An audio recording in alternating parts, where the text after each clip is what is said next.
Welcome to Fewer Things Better. This is the place for all of us who are big on goals and short on time. Together, we'll explore smart, simple ideas on how to retrain your brain and unlock your life. I'm your host, Kristin Graham. Let's get started.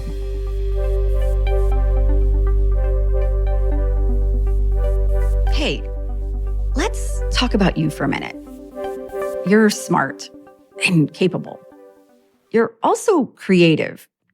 You can manage a lot of moving parts, and you're probably the go-to person when something needs to be done.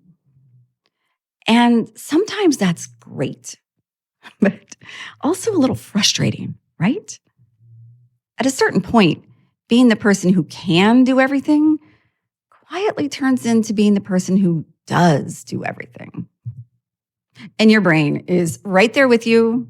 It's also efficient and creative. It's constantly scanning and reminding and connecting dots. Well, today's conversation is about an alternative to all of that get-it-doneness. The bottom line on top of this episode is that sometimes the best person for the job shouldn't be you. Just because you remember something or typically do the thing doesn't mean it's always yours to own. What would change if the thinking shifted from what needs to be done to who else can do this? Now, our brain typically defaults to, you know what, it's just faster if I do it. But that's not a strategy. It's a habit. Neuroscientists call this automaticity. Every time you say, I'll just handle it, your brain files that away.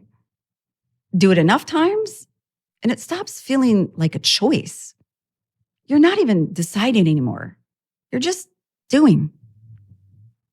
Your brain now has an automatic shortcut to designate you as the thinker and doer.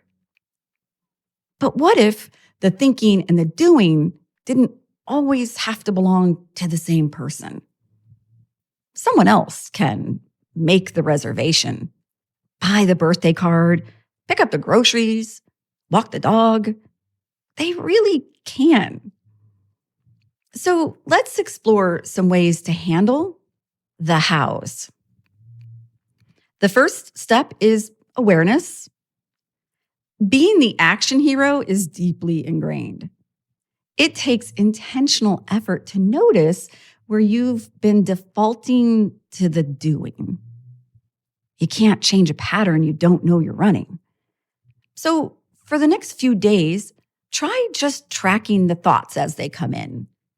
Notice how many really do belong on your to-do list, and how many are in service to someone else's life, someone else's job, or someone else's issue. This mental inventory can help you track your time and energy.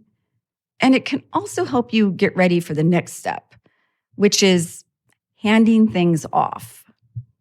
Now, this may require some change management, especially if the current system has been operating for a while. Sometimes handing things off looks like delegating, which is deliberately transferring a task to a new owner. I've been trying to do this with my son to load the dishwasher for a while. Change management still happening. Sometimes it looks like asking for help directly, which can take a different type of courage. Both are valid. Both are skills. And honestly, the one that feels harder is probably the one worth practicing. When you start shifting ownership, you might encounter some resistance, even from yourself. That doesn't mean it's wrong. It's just new. So stay with the ask, especially when it's a little awkward.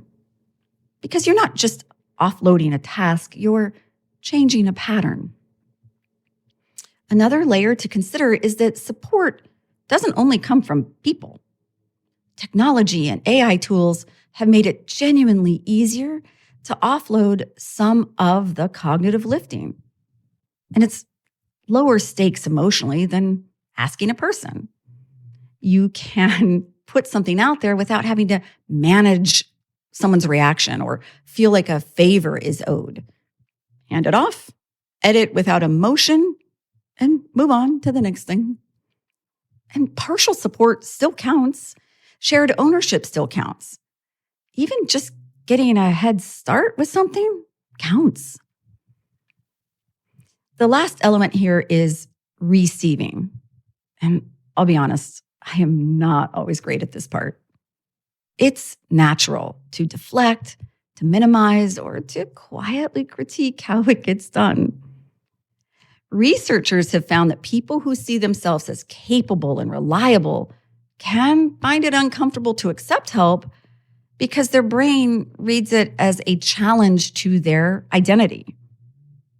So if saying yes feels harder than it should, that's just your brain doing a safety check. It's not a character flaw, just a pattern worth noticing. Receiving also means letting it be done differently, letting it be done imperfectly, and letting it be done on a different timetable than you would do it.